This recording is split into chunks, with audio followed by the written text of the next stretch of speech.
Good morning, good afternoon, or good evening, whenever or wherever you're listening to or watching us. This is the Awesemo Nhl Dfs Strategy Show, and I am your host, Michael Clifford, aka Slim Cliffy. Joining me today is our resident Van Helsing, Josh Harris, joining me on this journey to hunt down some large prizes here tonight. How you doing today, Josh? Well, the prizes are not as large as they were, but like it's kind of, I was like a little bit tilted about it yesterday, but the more I think about it, like if the prize pools are going to be a little bit smaller, people are going to go elsewhere, play baseball, basketball, golf. So like, yeah, the prize pools are smaller, but maybe the field gets a little bit weaker and everyone can have a little bit more success. It'd be nice if I won some money. I mean, I've had a pretty good season. I just haven't had that like huge finish from like, sweet, I made my season. It's been a grind. So maybe with, people looking elsewhere, now's the time for these everyday NHL grinders to make some real money.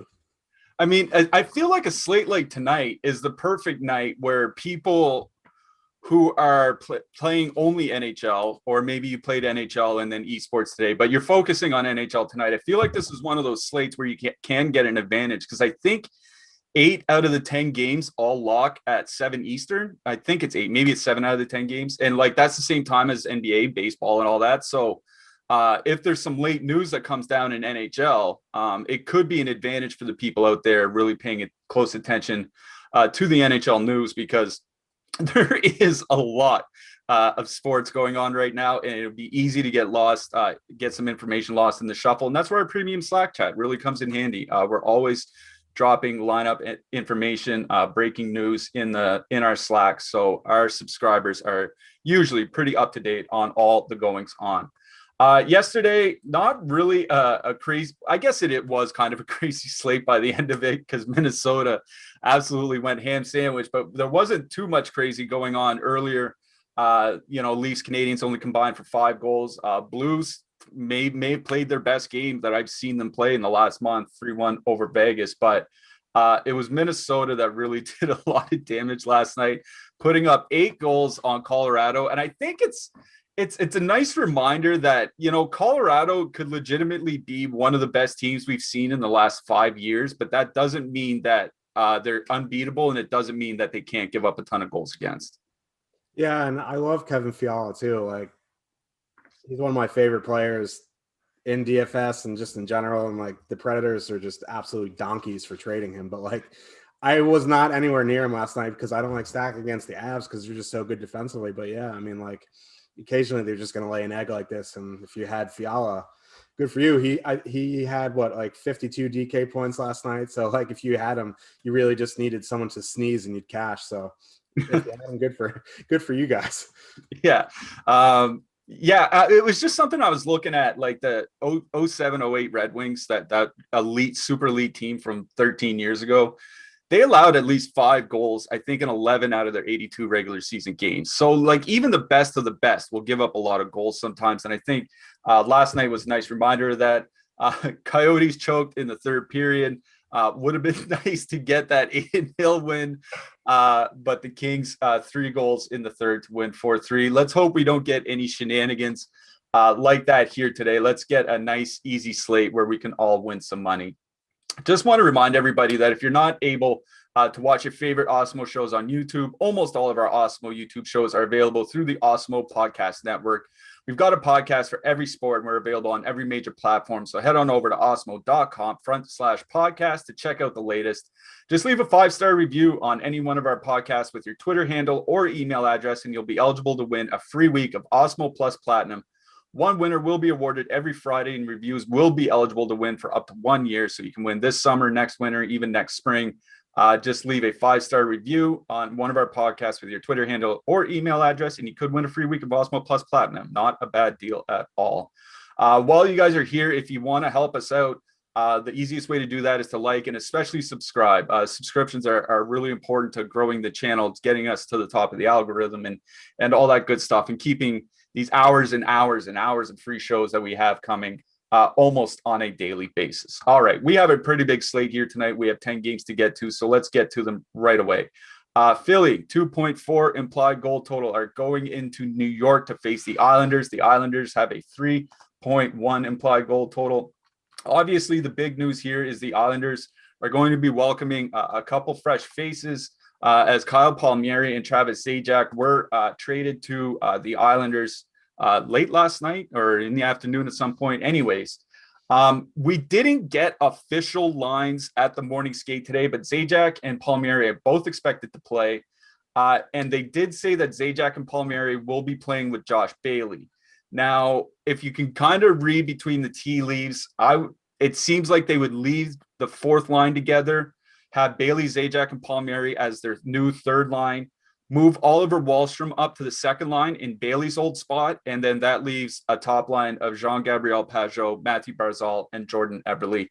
That's what DFO is showing right now. I agree with that. On my Power Plays article this morning, I did say that I like the Islanders second line because I like the matchup going into Philly 1, but it seems like that's changed now, Josh. So with these new players, we may see some new matchups. We definitely have some new lines. So what are you seeing in this game? Yeah, so if Pageau is up there with Barzal and Eberle, I would imagine they're going to match the Couturier line, just because they kind of want to keep Wahlstrom in that sheltered role a little bit. They don't want him getting top competition right now, especially with his limited minutes. So I would imagine Pageau, Barzal, Eberle is going to get the Couturier, Van Riemsdyk, Lindblom matchup, and at the current ownership, we'll have to see a rerun if we get confirmation on the lines. But I would imagine the Islanders are going to be pretty low on tonight because there is one very, very, very, very, very chalky spot, and it's tough to fit in with a lot of people. It's pretty obvious who that is, McDavid. But so there's going to be a lot of these top lines that are going to be under owned tonight, and I think the Islanders' top line is going to be one of them. And really, going into the Couturier matchup, if that is the case, is really nothing to ride home about anymore. Couturier's hip, maybe he's feeling better, maybe he's not. I don't like to, make assumptions on injuries. The last 3 times I did it, I got burned. But, you look at the numbers, and the numbers don't lie, and Couturier's defensive play has dropped off a lot this season. So I really like this top line for the Islanders. And then with Wahlstrom moving up with with Nelson and Beauvillier.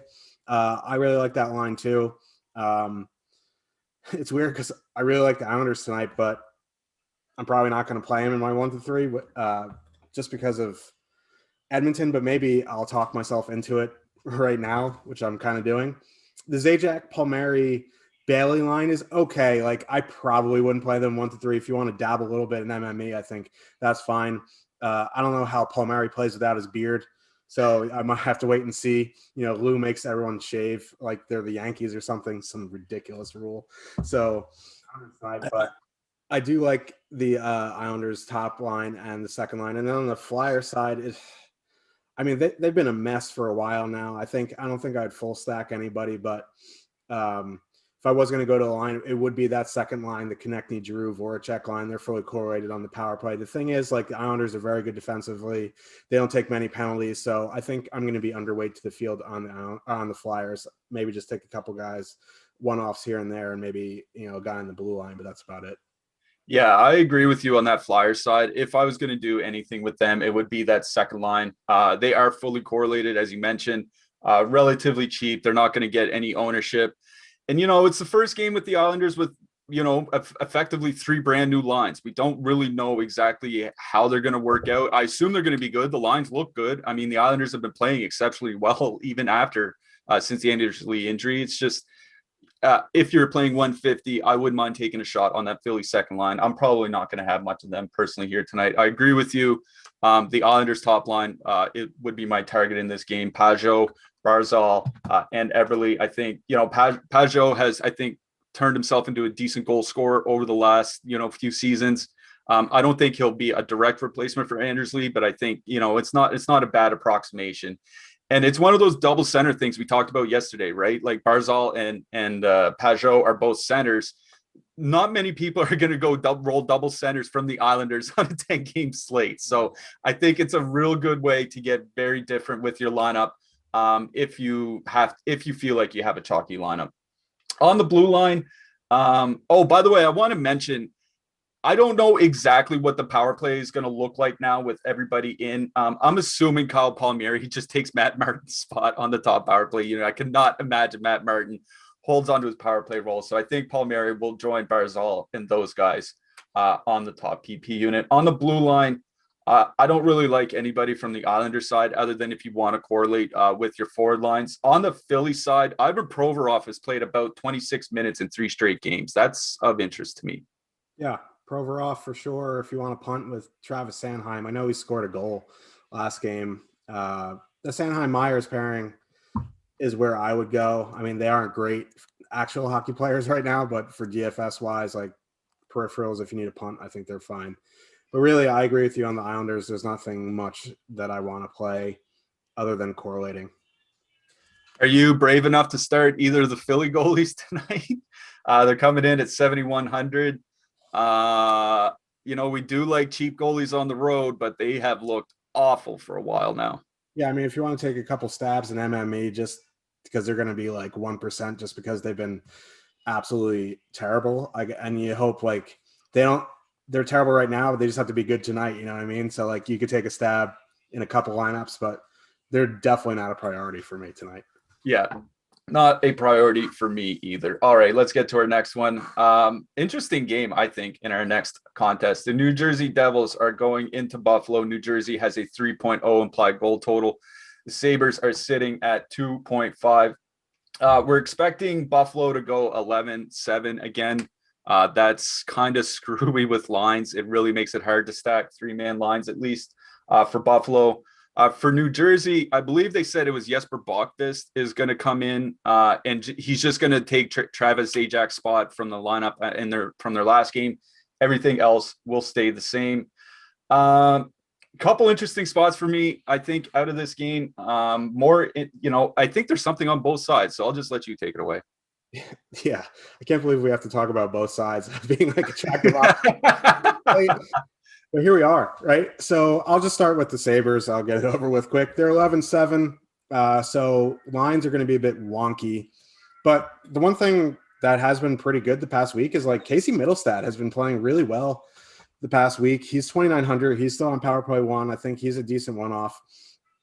And then, you have the Reinhart-Olofsson combo. They'll probably go out most of the time together. Poso maybe might see shifts elsewhere with the 11-7, but I think Reinhart Olofsson are going to go out together for the most part. And I think you can duo them. Their ownership is a bit concerning. Like, I don't know if I want to play 9% Sam Reinhart or Victor Olofsson on the Sabres team that hasn't scored a goal since February. But like, I guess like in 10-game slate, you need cheap duos to fit in your McDavid's, or some other lower owned spots. So I don't mind them as a duo. Even Jeff Skinner as a one-off, if you want to go there, 3,100. Really, my favorite one-off would be Casey Middlestad and the duo Reinhart Olofsson. And then on the Devil side, there's a couple of lines that I think that are that you can use tonight. Hughes, Sharangovich, I'm going to call him Yanni just because I don't know how to pronounce it.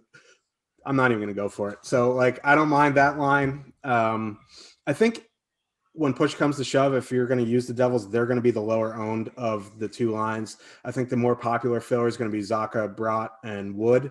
That line is 12-7 as a full line. They're almost fully correlated on the power play. Brott and Zaka are on the top power play. Wood is on the second power play.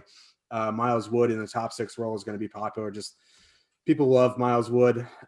He's a good goal scorer. And now if he's going to get the minutes, I think, it's going to be a decently popular filler. So if I was going to go to the Devils, I'd probably go to the Hughes Sharangovich duo to get a little bit lower ownership. But yeah, I mean, it's kind of weird talking about both sides of this game in a 5.5 total on a 10-game slate. But I think, there's only so many spots to go.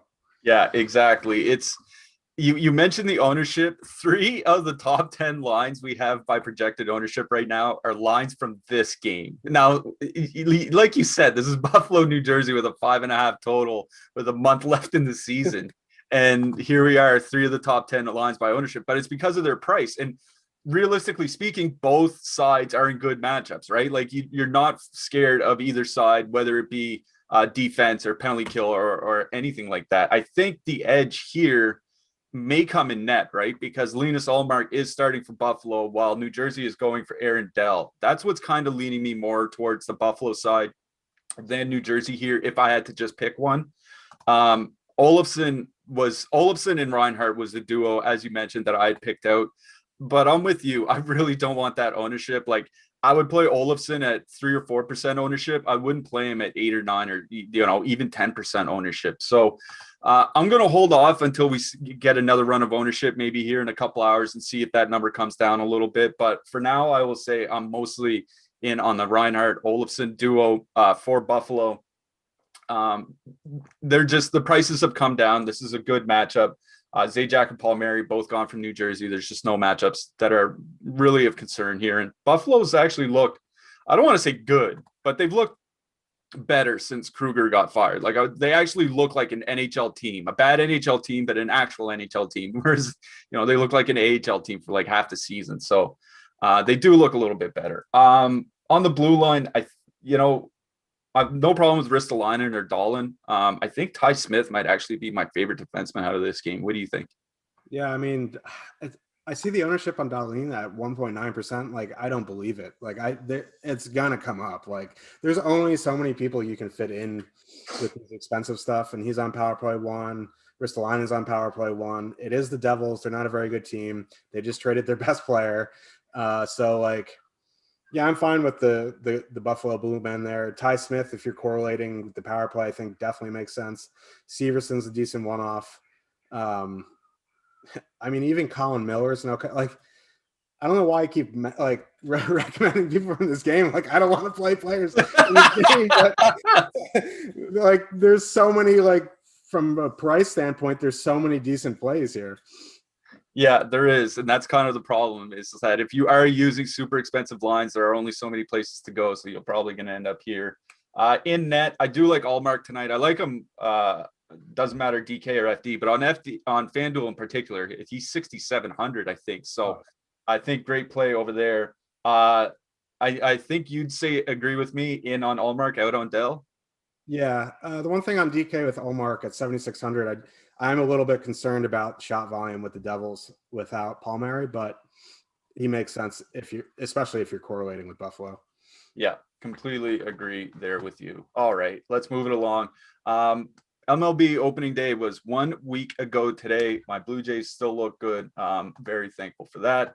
But our MLB promo deal is still going on. You can get your first 9 days of Awesemo Plus MLB for only $9 when you use the promo code STARTING9. That's STARTING9 with the numeral 9. That gives you access to everything we have to offer for MLB DFS, including player projections, ownership projections, top stacks, lineup builder, and our premium Slack channel. This offer is valid through tomorrow. So if you want to get in to MLB DFS, this is a great way to do it. It's only $9. Get your feet wet. See if you like what we have to offer. And if you don't, you're only out a couple of cups of Starbucks coffee. It's not that big of a deal. So awesemo.com, promo code STARTING9 to get 9 days of Awesemo Plus MLB for only $9. Masters started today. I haven't checked to see how my bets are doing, but if they're like my normal golf bets, they're probably not doing very well. Masters started today, and we have a PGA deal for that as well. You can buy your first month of Awesemo Plus Golf and get 1 free month when you include the promo code Dustin. That's 60 days of Awesemo Plus Golf for $29.95. And just like MLB, it includes our player projections, ownership projections, top golfers tool, lineup builder, and a whole lot more. And the thing is, this deal covers the PGA Championship in May, and the Masters and the PGA and the US Open and the Open are all the tournaments that draw the biggest contest on Draftkings and Fanduel. So you get 2 majors out of this if you go to awesemo.com and use the promo code Dustin to get a free month of Awesemo Plus Golf when you purchase a month. Stop guessing, start winning, join Awesemo Plus today. And because we just keep giving out free stuff here, we talked about ownership projections through the first couple of games. The NHL ownership projections are free today up on awesemo.com, as are our NBA and MMA ownership projections. And we also have MLB player projections for tonight for free up on the site as well. So we have 4 sports covered for you if you want to get in head on over to awesemo.com and check out what we have for our free content. Head to awesemo.com/promos if you want to see what we have going on for promos at the site. All right, let's move it along to our next game. We have the Pittsburgh Penguins with a 2.9 implied goal total going into New York. The Rangers have a 3.1 implied goal total. This game just happened a couple days ago, and the Rangers put a beat down on the Penguins by a score of 8-4, I think it was, by the end of it. We had a 4-point night from Panarin. I think it was a 3-point night for Mr. Strome or Mr. Fox, a 2-point night for Mr. Strome, a 2-point night for Mr. Blackwell. It was a really good night for a lot of Rangers. We're not showing much ownership across the board here, so maybe there won't be as much ownership as we think, but I got to think with the Rangers putting up 8 2 nights ago, spanking the Flyers a couple times in recent memory, and an over-under of 6, I got to think there's going to be some ownership here. So why don't you tell us what you like from this game?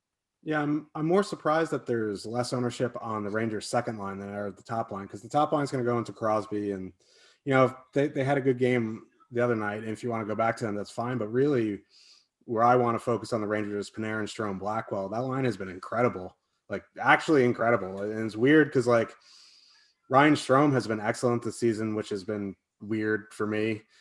Colin Blackwell, like every time he scores, I post on Twitter to put the captain patch on Blackwell. Like that line has been really good, and they're only showing 2% ownership. Even if it creeps up to 5-6%, I want to be over the field in this line. They're going to avoid the Crosby matchup. They're going to get the depth of the Penguins, which is where you want to attack them. After you get past Crosby, without Malkin there, it's just, yeah, they've been playing a little bit better, but it's still not great. So I really like this Rangers second line. If you want to go to the first line in MME, I think that's perfectly fine.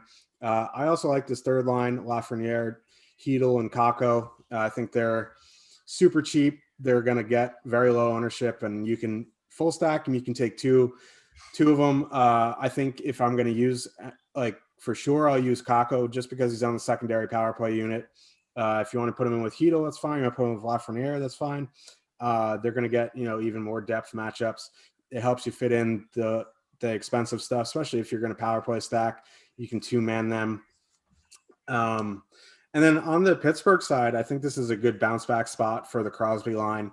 The Rangers are a fun team offensively, and yeah, Jack Johnson's he's out for the season, but like once you get past the Fox pairing, they still have issues defensively. So I think this is a good spot to get some leverage off Edmonton tonight with Pittsburgh 1. Pittsburgh 2, it's okay. Like if you want to, put in McCann for power play 1, Zucker's cheap, power play 2. I guess that's fine. But really my focus on Pittsburgh would be on the top line. Yeah, I really do like the Pittsburgh top line here tonight. I'm in agreement with you that I think our Rangers ownership probably comes up a little bit. We're not showing much ownership on the Pittsburgh top line. We have them sitting at 9% right now. We have them as the second most likely stack by our top stacks tool to go off tonight, just behind the McDavid Nugent or the McDavid line. So, like, I really like Pittsburgh here in this spot, which is weird to me because, like, you're right that the Rangers have improved defensively. I think they're a good defensive team now. They're certainly, like, you got to remember 2.5 months ago, they had a defense pairing of Tony DeAngelo and Jack Johnson, right? Like those days are long gone now. This is not the same Rangers team that it was late January, early February. But that Rangers top line hasn't been elite. 1.8 expected goals for, 2.1 expected goals against per 60, 47% expected goal share. That's not great. That's not even that good. Now, their individual talent and skill will get them to outscore those rates, but that doesn't mean that they're going to be able to drive the play. And I will take a great 5-on-5 line like Pittsburgh 1 any day of the week. So Pittsburgh 1 is definitely going to be in my mix tonight. I do like that Rangers 3 call. I think that's a nice stack to get away from the chalk over on like New Jersey or Buffalo if you're playing a super expensive, like Tampa stack or super expensive Boston stack or, the popular Edmonton stack. I think the Rangers third line, they've been at least being good, right? About break even by expected goal share, which I think is about all you can ask for 3 young players like that. And they'll get the depth from Pittsburgh. So out of this game for me, it'll probably be Pittsburgh 1 and Rangers 3 on the blue line. Like for me, Adam Fox is just getting too expensive. And the thing with him is that he's not a big peripherals guy. Like he's not a Dougie Hamilton that'll take 3 or 4 shots a game. He doesn't block 2 shots a game or whatever. He really relies on points, and that scares me for a guy that expensive. Yeah, Fox had 24 GK points last time out against Pittsburgh, but he only had 1 shot on goal. Right. So, like, yeah, so Rangers, I think Trouba's the guy you want to go to. He's still too cheap for what he does, 4,100. And then if you want to use Kalinger Miller, he's under 3,000, but really my focus would be on Trouba. And then on the Pittsburgh side, I mean, if you want to correlate with Pitt 1, Letang makes sense. But other than that, maybe a Matheson. I know you're contractually obligated to say Cody Ceci, but really it would be Letang or Matheson for me on Pittsburgh side. Yeah, I'll break my contract for today and say that I agree with you on the Michael Matheson call. I would definitely play him over Cody Ceci here tonight. In goal, I am definitely not playing Jerry. Shesterkin, any interest there? In correlated Ranger stacks, I'd play Igor. Otherwise, I might have a one-off here and there, but I like some cheaper goalies tonight. All right. I like it. Let's move it along. Next game. Boston has a 2.9 implied goal total. They're going into Washington. The Caps have a 2.8 implied goal total. I don't know, man. This is kind of a mess of a game for me. David Pastrnak still down on the second line for Boston. Washington's they just put Richard Panik on waivers. He'd been on the third line for them for a good chunk of the year. Their numbers have been pretty bad over like the last 3 weeks to a month. Like, remember there was a stretch there where Washington's defense was elite. Certainly hasn't been the case lately. I think there's stuff to like on both sides here, but it's hard to see the case for using either side if that makes sense. So why don't you help us make this game make sense to me, Josh? Yeah, this game in a limited amount of lineups is probably going to be a pass for me. As you start building more, you get into 20 to 50 to 150. I think there's spots that you can use, and if you want to use the Boston top line, I think that's perfectly fine. Even with Craig Smith there, right? Bergeron's coming off a huge game. Marchand had a big game. I mean, Craig Smith, I think, had an assist and a couple shots on goal, but he's only 4,000, so he is 4,900 cheaper than Pastrnak, so it makes that line more reasonable. But without Pastrnak, that line's just not elite. They are going to get, I would assume, the Kuznetsov-Ovechkin matchup, which is a plus. Like, yeah, Kuznetsov's been better this year, but Ovechkin's not very good defensively. Oshie, I mean, he used to be. He might still be decent, but, like, I would have to assume at some point, I know it's been like 3 games now, but I would have to assume that Pasternak's going to move back up at some point. I know why they're doing it, just so they can, because when old Boston was together, after you got them off the ice, their play fell off a cliff. So they're trying to, from an actual hockey perspective, like, make them a little bit better team. From DFS perspective, it sucks. But like, I want to get behind Boston 1. I think that's fine in MME. Boston 2, same deal. But, like, really, I might take a couple stabs on putting old Boston 1 back together. Just, like, power play stack it. You don't have to put in Grzelcyk, 5,600 Grzelcyk. Like, that's just rough. I mean, he is going to be super low owned if you do that, like, 4-man. Like, you won't be able to, play Edmonton, but, like, that's going to be a super contrarian 4-man. And it's a way to get really different on the slate. If you want to do like a Bergeron, Pastrnak, Smith, you can do that, or like a Bergeron, Richie, Pastrnak. I think, like, there's ways to get a little bit different into this game where you can get exposure to the power play. And then on the Cap side, like, I don't know, like, if I just don't like these lines how they are. Like, Ovechkin, Kuznetsov, Oshie's an okay line, but, like, going into Bergeron, like, I'm not sure I want to play them. Sheary, Backstrom, Wilson, like, who's going to score on that line? Jacob Vrana, Eller is an okay duo, but, like, Vrana's going to play like 7 minutes and, like, trip over the boards and be benched for 7 games. So, like, it's just hard for me to get behind the Caps tonight. There's some stuff that you like. If you want to play the top line in MME, that's fine. you want to do a little bit of power play options in MME, that's fine. This game's really an MME game as a whole for me. Like, it'd be different if Boston 1 was back together. I think that'd be a great spot tonight. But other than that, it's just going to be a bunch of MME options. Yeah, I agree with you that if you're playing a lot of lineups, I think old Boston 1 makes sense here tonight. The Washington top line over the last 3 weeks has an expected goal share under 41%, which is just pathetic. Expected goals against of 3.1 per 60 minutes. That's just pathetic. They match up against Boston 1. They're going to get rolled. And just the team in general, over the last 3 weeks, they have the Caps have a worse expected goals against than the Chicago Blackhawks and the San Jose Sharks. Like, this has been a bad team for a while. That's what's getting me to Boston in more lineups. Like, I'd have no problem playing old Boston 1 if you're playing a lot of lineups here tonight, but that's the only interest I really have of any of the forwards in this game. I just don't have a lot of interest. Don't have interest in Washington 1 going into that matchup. And like you said, who's going to score in Washington 2, and then Washington 3 just doesn't get ice time. So I guess Washington 3, if I was going to duo anything, Eller Vrana would probably be the one I would go to and try to take advantage of this Boston depth, because with no Charlie McAvoy for Boston here tonight, that depth for the blue line is going to be challenged. Jacob Lozon, I think, played a ton of minutes for the Bruins in their last game, so he might be a target for me on the blue line, but that's about it out of this game. What do you think? Yeah, there's really nothing that I want in this game. I'm looking, and I'm not finding anything. I'm going to look elsewhere. Yeah, I agree with you. And I'd say the same thing in net. I'm not playing Swayman or Samsonov. What do you think? No, I'm off this game. This game just can go on a different slate. Yeah. And this is, and it's going to come back to bite us. You just know that, right? This is going to end up like 8-5 or something like that. Like, Pasternak's going to have 4 goals. It's just going to be crazy. Yeah. Anyways, let's forget about that and move on to our next game. We have the Florida Panthers with a 2.8 implied goal total going into Carolina. Carolina has a 3.1 implied goal total. Florida was on the other side of a trade earlier today. But I don't think they're really going to lose that much from their lineup. Like, Brett Connolly's gone.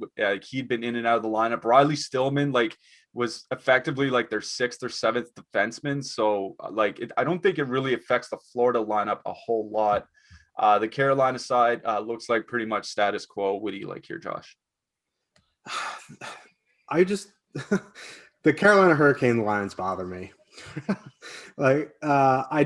Just give me Trocheck, Netchus, Niederreiter. The line was so good. And now it's like Niederreiter with Stahl and Fogle, which is nice on paper, but Niederreiter and Stahl together don't have great numbers.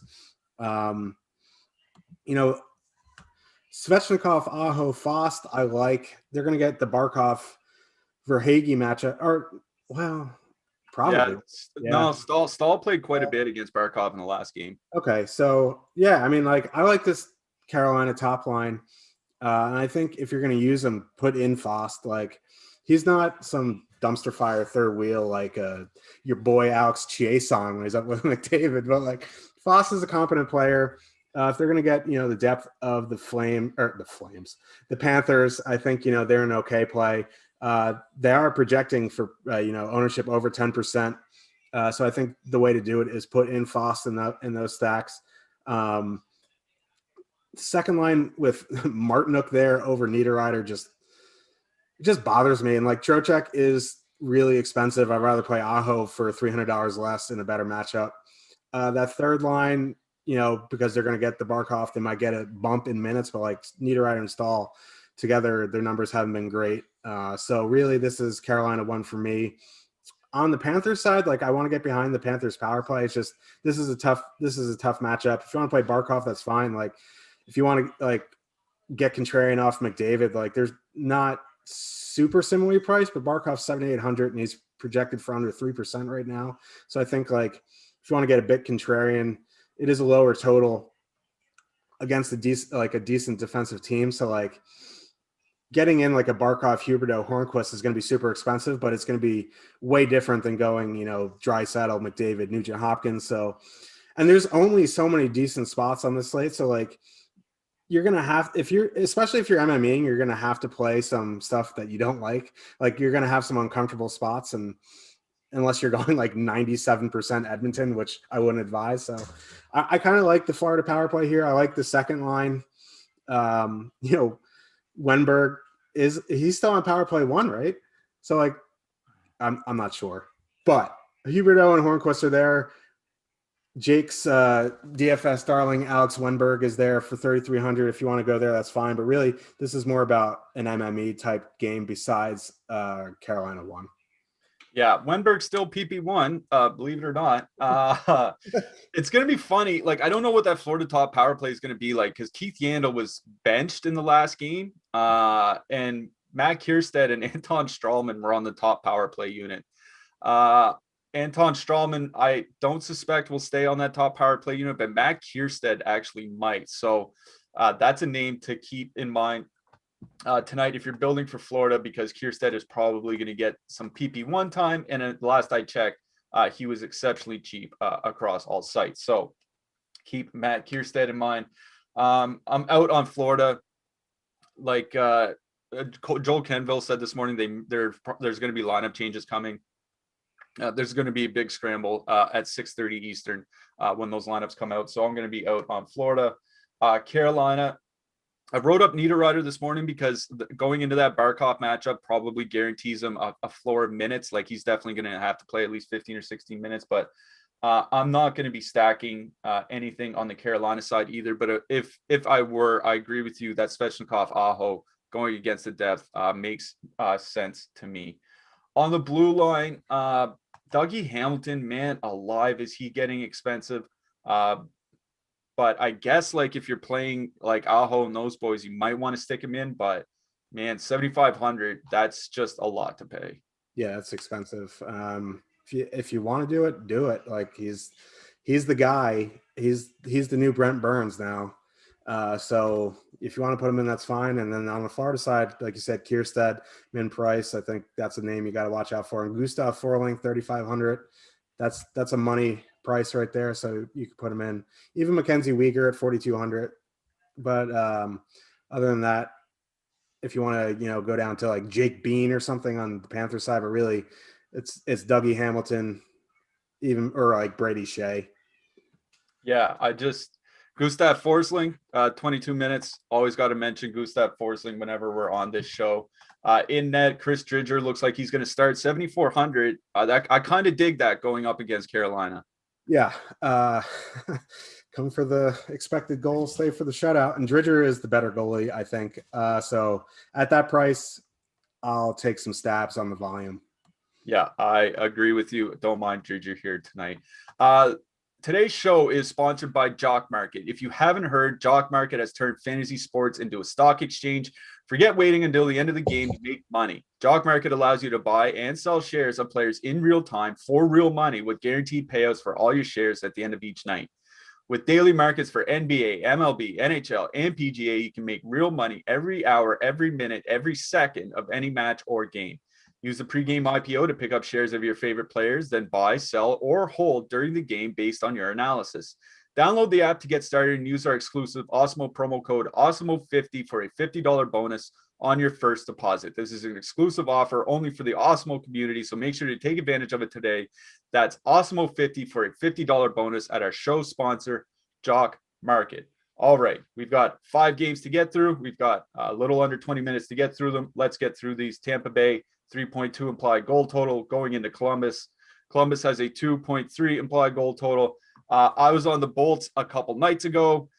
Jonas Korpisalo decided to have his best game of the season, saving 36 of 38 shots in what I think was a 4-2 win for Columbus.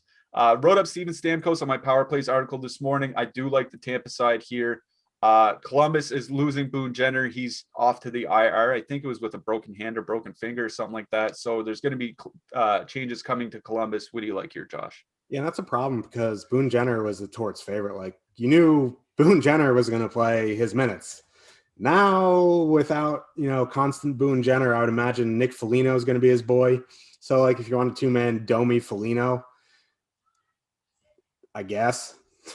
Like, I'm out on. I'm just gonna say I'm out on the Blue Jackets. Like Shark Tank, I'm out. So like, I just can't get behind them. They beat the Lightning last game. How like is Lightning going to strike twice? Like, pardon my awful pun. Like, I just don't see it, especially without Jenner. So I like the Lightning side tonight. I like the second line, Killorn, Sorelli, and Stamkos. Their ownership's in check. They're going to get whatever matchup they're going to get. I don't think it's going to matter. If you want to go to that top line plot point, Johnson, that's fine. Tyler Johnson is what he is, but from a price standpoint, he's cheap.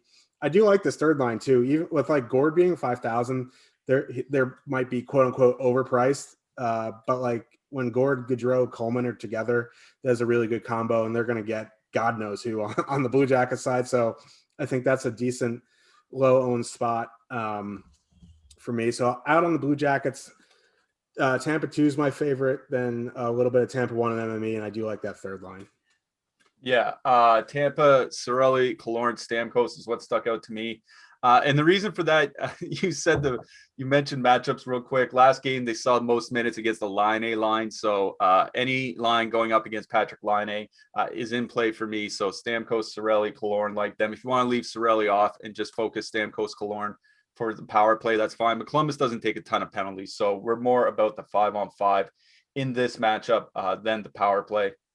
On the blue line, like Sergachev, like for me, it's Sergachev, McDonough, or Hedman if you're playing Tampa Bay, right? Like I think at times, like we'd had played Chernak, but he's injured. Jan Ruta was a punt fade, but he's on the IR right now. The rest of those guys that they typically have, like Borgman and Shen or whatever, just don't interest me. So I think if you're playing defense from Tampa, it's probably got to be one of the big three, right? Yeah, if you're correlating power play, even though Columbus doesn't take many penalties, Hedman makes sense. Then it's McDonough for me, just because he's cheaper than Sergachev and he, has decent peripherals. And then Sergachev. And then I said I was out on the Blue Jackets skaters, but I do like Werenski as a one-off 4,400. I think that's an okay price. If you want to pay it for Jones, I guess that's okay as well. And Savard is a block shot punt guy. Yeah, Savard, if they can get up to 38 shots again, maybe he can get up to our 3-block bonus. Don't mind him playing 20, 21 minutes a night. I'm not going Korpisalo in net, but he's 6,900, so we got to mention him. Yeah, I don't know if I want to tempt fate again, but 6,900, I think you can take some stabs. But again, I'd rather play Dridger for $500 more, way more in that matchup than I would 6,900 Korpisalo here. If it was Mr. Lickens at 6,900, lock button, no. But no, Korpisalo, not a priority on the slate. But if you do want to take some stabs for a goalie under 7,000, it makes some sense. All right, gotcha. Moving on to our next game, Winnipeg 2.9 implied goal total going into Montreal. The Habs have a 3.1 implied goal total. Montreal just played last night against Toronto, so this is a back-to-back for them. Looks like it's going to be Connor Hellebuck for Winnipeg. Montreal is not showing their goalie because they have a back-to-back, so it could be Allen on a back-to-back. Could be Carey Price coming back from injury. Could be the third stringer. We just don't know. What do you like here, Josh? I love the Winnipeg top line tonight. A lot of the time during the season, like earlier on in the season, we say, "Oh, we don't like stacking against the Canadiens because they're so elite 5-on-5." But Gallagher's out. Their lines are a bit wonky. Eric Stahl's coming over. He's not the same player he was in Minnesota. So I don't think there's a matchup problem here for the Jets top line. Nikolai Ehlers is a top 5 winger in the NHL. If you want to fight me on that, you can find me on Twitter. But I believe it.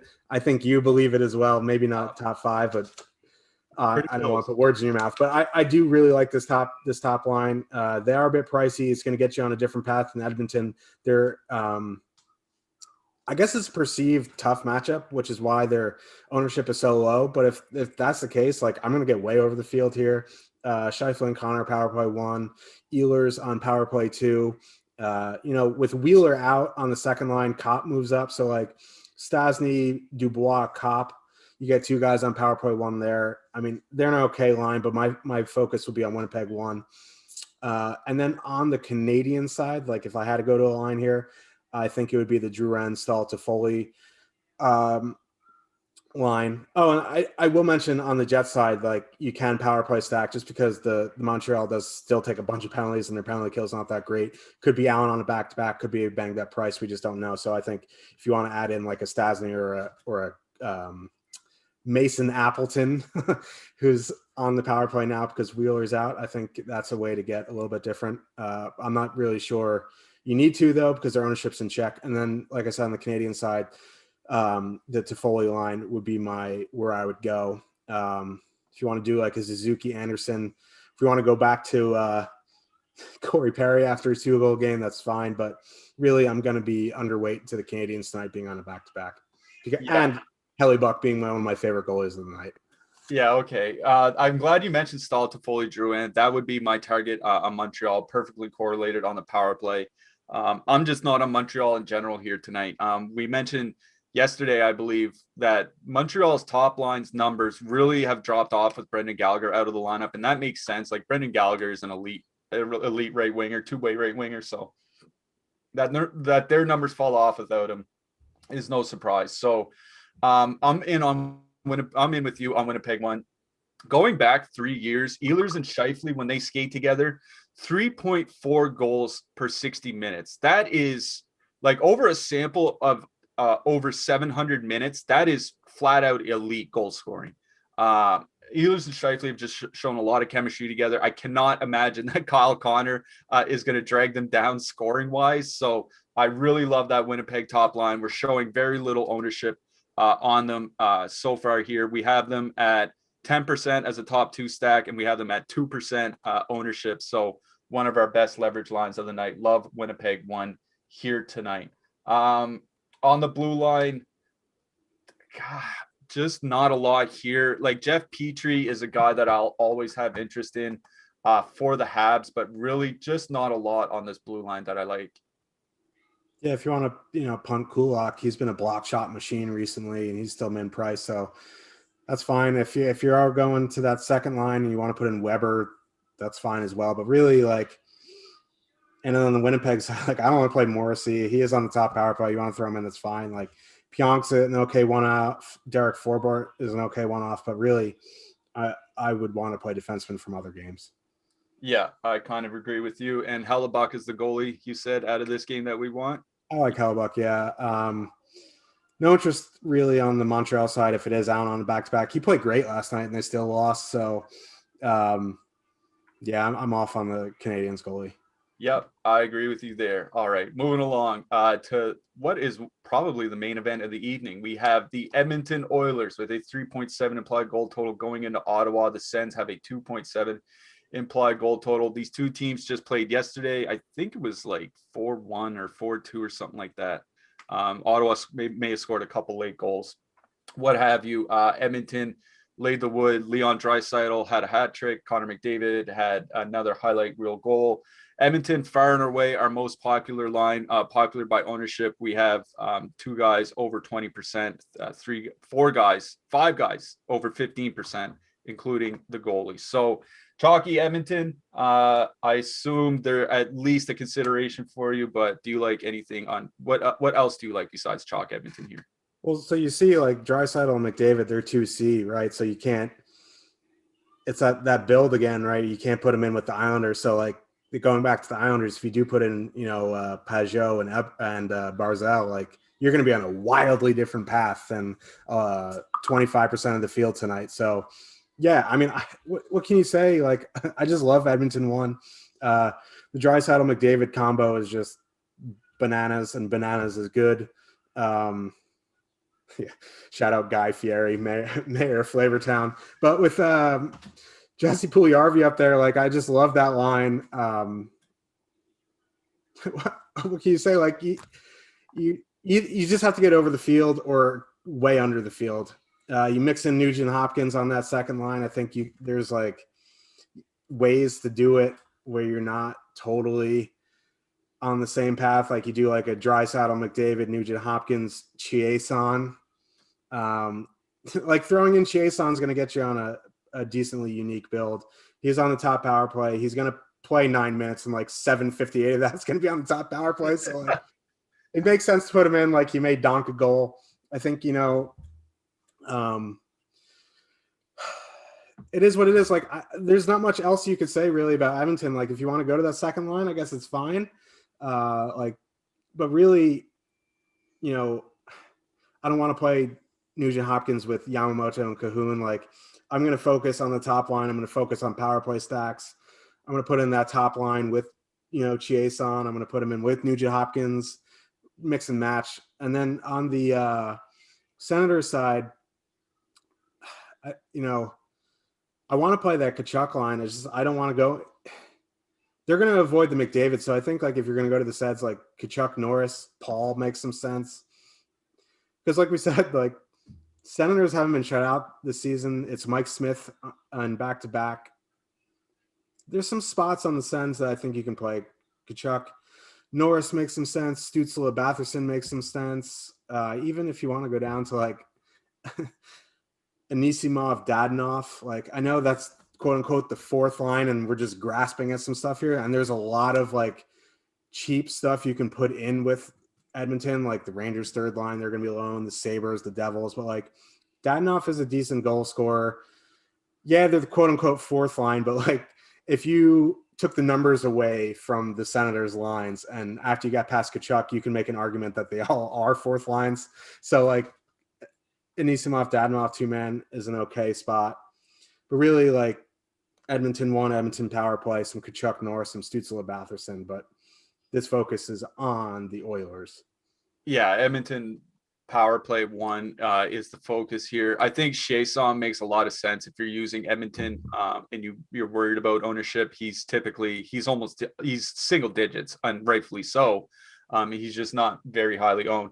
I did want to mention that in the game yesterday, it was the Kachuk Norris line that went up against McDavid for the most part, but they did pretty well against them. Like, I think one Edmonton goal was a power play and one was an empty netter. So, 2 goals against, that Edmonton line for 3 guys that are, in their first 3 years in the league. I don't think it's that bad. And Nick Paul jumping on that line, I think makes him good defensively or better defensively. So I'm with you. I don't mind that Ottawa top line if you want to get different.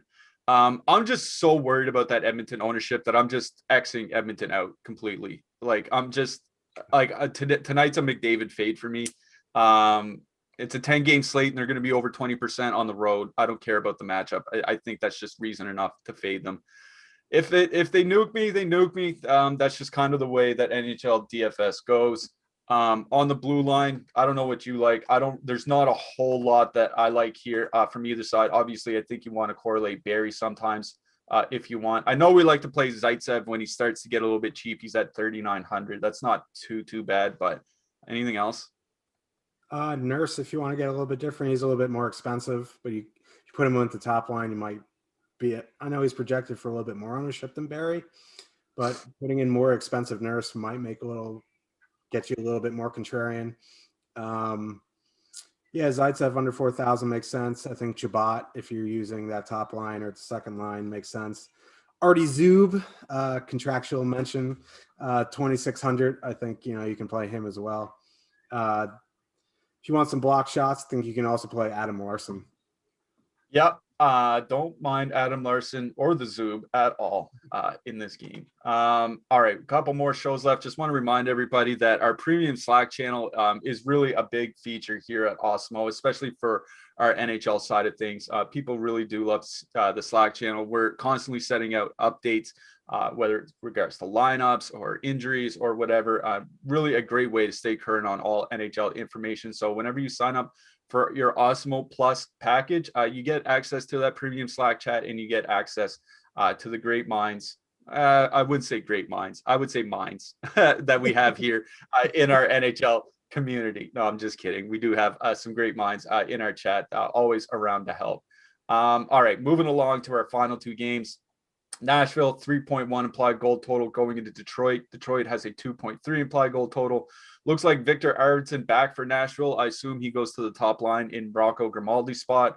Robbie Fabry and Bobby Ryan out for Detroit.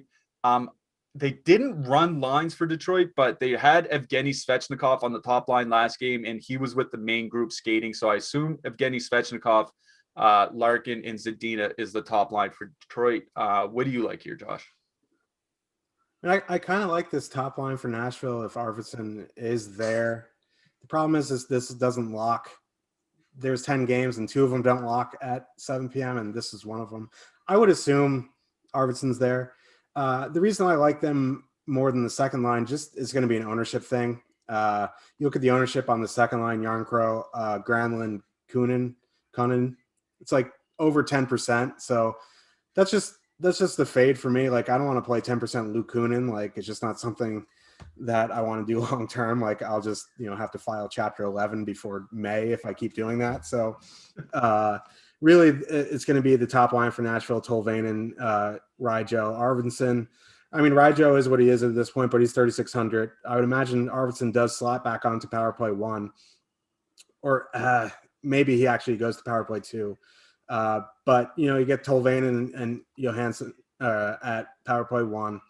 They're going to be lower. They do get the Larkin matchup.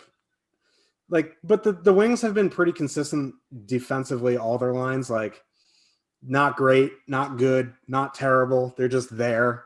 Yeah. They're just kind of like, I don't know.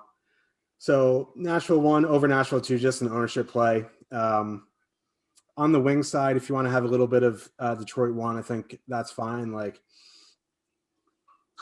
this game's pretty rough too. It's not as bad as the Devils Sabres game, but it's not a game that I'm like super excited to target. If you want to have a little bit of Detroit 1, I think that's fine. You want to have a little bit of Mantha, that's fine.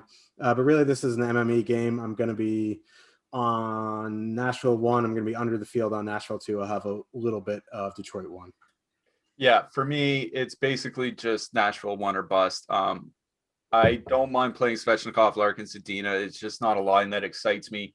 Nashville hasn't looked terrible of late. They've actually been making a little charge. So, just Nashville 1 with Arvidsson would be my target out of this game. On the blue line, I don't even want to play Yossi, really. Did you know he has 1 shot bonus since February?